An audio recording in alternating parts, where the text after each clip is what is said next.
राजगढ़ वासियों नमस्कार। मेरा नाम कृष्णपाल राठौर है और आप म्हारो राजगढ़ का यूट्यूब चैनल देख रहे हैं। राजगढ़ जिले के collector Girish Kumar Mishra full form में दिखाई दे रहे हैं और पिछले 2 दिन की कार्रवाई इतनी ताबड़तोड़ हुई है कि आप उन कार्रवाइयों को सुन लेंगे तो आप अपने आप से सवाल पूछेंगे कि कोई कलेक्टर इतना सख्त कैसे हो सकता है। लेकिन उन कार्रवाइयों को बताने से पहले आप लोगों को एक बात बताना जरूरी है कि राजगढ़ जिले में इस तरह के कलेक्टर की आवश्यकता थी, क्योंकि राजगढ़ जिले के जो सरकारी अधिकारी है, ज्यादातर सरकारी अधिकारी आलस के मारे हो चुके थे। ज्यादातर सरकारी अधिकारी आलसी थे। ज्यादातर सरकारी अधिकारी जनता की सुनते नहीं थे। लेकिन अब बॉस की तो सुनना पड़ेगी।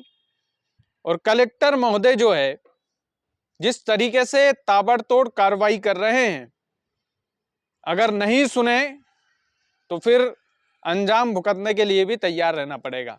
राजगढ़ जिला जिस हिसाब से पिछड़ा हुआ जिलों की गिनती में आता है, जनप्रतिनिधि और इस तरह के जो सरकारी अधिकारी हैं, जैसे कलेक्टर साहब है हमारे, अगर ये चाहें तो इस जिले को काफी कुछ दे सकते हैं सौगात में।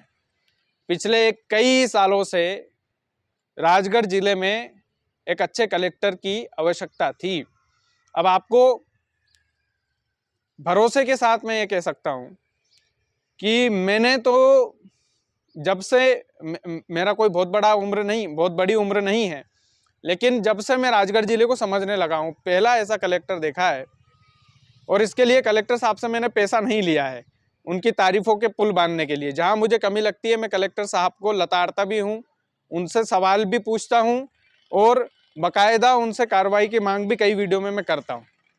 लेकिन तारीफ होना इसलिए चाहिए क्योंकि जब से मैंने देखा है राजगढ़ जिले के पूरे इतिहास में, ये पहले कलेक्टर ऐसे हैं जो सीरियस दिखाई दे रहे हैं जनता को लेकर।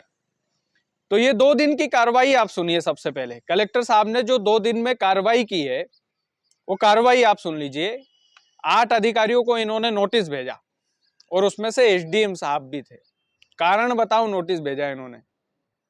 और एसडीएम साहब को पहले कब नोटिस भेजा था किसी कलेक्टर ने राजगढ़ जिले के अंदर, वो मुझे ध्यान नहीं आ रहा है।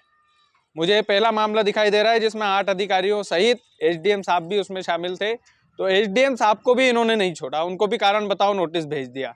दूसरा, लोक सेवा केंद्र संचालक पर 25,000 रुपए का जुर्माना ठोका सीधे सीधे। ये पिछले 2 दिन की कार्रवाई गिना रहा हूं मैं। 25,000 रुपए का जुर्माना ठोका कि भैया सीधे तौर पर 25,000 रुपए आपको जुर्माना लगाया जाता है। कुजनेर में सुपरवाइजर को निलंबित कर दिया गया, काम में लापरवाही के चलते सीधा निलंबित, कोई काम नहीं। 10 कर्मचारियों को नोटिस भेजा क्योंकि सोयाबीन खरीदने में अनियमितता पाई गई थी। कलेक्टर साहब ने बकायदा नोटिस भेज करके पूछा कि भैया ये अनियमितता क्यों पाई गई थी, किसानों को परेशानी हो रही थी। तो सीधा 10 कर्मचारियों को नोटिस भेजा है। राष्ट्रीय स्वास्थ्य कार्यक्रम के क्रियान्वयन में लापरवाही पाई गई थी, इसलिए 2 बीईई और 3 एएनएम को सीधे तौर पर निलंबित कर दिया। यानी कि 5 सरकारी कर्मचारियों को, 2 बीईई और 3 एएनएम को सीधे तौर पर कलेक्टर साहब ने बोल दिया कि भैया आपको निलंबित किया जाता है। ये पिछले 2 दिन की कार्रवाई है। उसके पहले भी कई सारी कार्रवाइयां कलेक्टर साहब ने की है। कई सारी कार्रवाई ऐसी भी होती है जो मीडिया के सामने नहीं आती है। तो ताबड़तोड़ जिसको बोल सकते हैं, फुल फॉर्म में कलेक्टर साहब दिखाई दे रहे हैं। राजगढ़ जिले के कलेक्टर गिरीश कुमार मिश्रा, आपको मेरी तरफ से तो बहुत बहुत धन्यवाद है, क्योंकि राजगढ़ जिले के जो ज्यादातर सरकारी अधिकारी है, मैं तमाम सरकारी कर्मचारियों और तमाम अधिकारियों को मैं ये नहीं कहूंगा कि वो काम नहीं करते हैं, लेकिन राजगढ़ जिले के जो आम जनता है, राजगढ़ जिले के जो आम लोग हैं, आखिरी उम्मीद मीडिया होती है। तो हम जैसे लोगों के पास आते हैं कि हमारी जमीन का निपटारा नहीं हो रहा, हमारी पुलिस नहीं सुन रही है, हमारे साथ ऐसा हो गया है, हमारे साथ लाडली बहना योजना में भी इन्होंने कार्रवाई की अभी अनियमितता पाए जाने पर कलेक्टर साहब ने।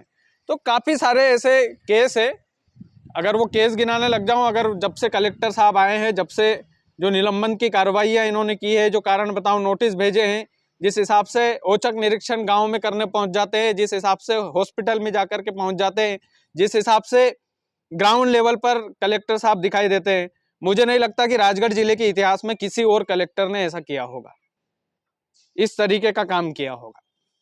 किया भी होगा तो मेरे, जब से मैं पैदा हुआ हूं तब से तो मैंने इतने मीडिया की सुर्खियों में कलेक्टर को, किसी भी कलेक्टर को राजगढ़ जिले में रहते हुए इतनी सुर्खियों में नहीं देखा है। और कलेक्टर साहब से मैं पर्सनली भी मिला हूँ, पर्सनल मिलने का जो मेरा अनुभव था वो भी तारीफ काबिल था, उसमें कोई दो राय नहीं है। कड़वे सवाल मैंने पूछे, बड़ी मुस्कुराहट के साथ उन्होंने जवाब दिए, और कभी मौका मिला तो एक आध बार और मिलेंगे। लेकिन यकीन मानिए, दिल से जो बात, जो तारीफ निकलती है उसकी बात अलग होती है। इसमें कई सारे लोग आरोप लगा सकते हैं कि ये पेड न्यूज़ है, कई सारे लोग बोल भी सकते हैं कि भैया कलेक्टर साहब ने मुझे पैसा दिया है तारीफ करने का, तो वो कलेक्टर साहब है, उन्हें आवश्यकता नहीं है किसी भी तारीफ की और किसी भी तारीफ करवाने की, क्योंकि ग्राउंड लेवल का बंदा हमारे ज़िले में आया है और इतना बढ़िया काम कर रहा है। कलेक्टर की कुर्सी पर बैठकर यदि आम आदमी की समस्या कोई आदमी सुन रहा है तो वो गिरीश कुमार मिश्रा है बॉस। और कई सारी जो चीज़ें होती है उसमें कलेक्टर साहब कार्रवाई नहीं करवा पाते हैं या नहीं सुन पाते हैं, तो फिर हम जैसे लोग होते हैं जो डायरेक्टली वीडियो के माध्यम से उनको अवगत कराते हैं। बाकी मुझे खुशी हुई कि अभी ताबड़तोड़ फॉर्म में नज़र आ रहे हैं कलेक्टर साहब, और ये गुजारिश भी उनसे कि ताबड़तोड़ फॉर्म में ही रहना सर, जब तक राजगढ़ जिले की हालत, जब तक राजगढ़ जिले में आप रहो, जब तक भी रहो, साल 2 साल 2 दिन 4 दिन, जब तक भी रहो, लेकिन राजगढ़ जिले में इसी तरह की कार्रवाइयों की आवश्यकता है, इसी तरह के एक्शन की आवश्यकता है। क्योंकि राजगढ़ जिला जो है उसमें समस्याएं आप भी जानते होंगे कि कितनी छोटी छोटी समस्याएं होती है, लेकिन उसके लिए आम आदमी कितना परेशान होता है, केवल और केवल सरकारी अधिकारियों की वजह से, केवल और केवल काम में आलसी की वजह से, केवल और केवल क्योंकि सरकारी अधिकारी, जो राजगढ़ जिले में ज़्यादातर सरकारी अधिकारी मट्ठाधीशों की तरह काम करते हैं। आप जब आए थे नए नए तो आपने एक्शन लिया था लेट आने पर। अधिकारी, सरकारी अधिकारी कलेक्ट्रेट कार्यालय में लेट आए, इसलिए कलेक्टर साहब ने जब नए नए आया कि भैया ये कौन सा रूल है यहाँ पर कि आप कार्यालय में समय पर भी नहीं आ रहे, आपका ऑफिस है, आपकी नौकरी, आप समय से नहीं कर रहे हैं, तो फिर जनता की सेवा क्या करेंगे। बाकी बड़ी खुशी हुई सर ये जानकर कि ताबड़तोड़ जिले के अंदर एक्शन हो रहा है। बाकी आप वीडियो को ज़्यादा से ज़्यादा शेयर कीजिएगा, चैनल यदि आपने सब्सक्राइब नहीं किया है तो प्लीज़ कर लीजिएगा। बहुत बहुत धन्यवाद।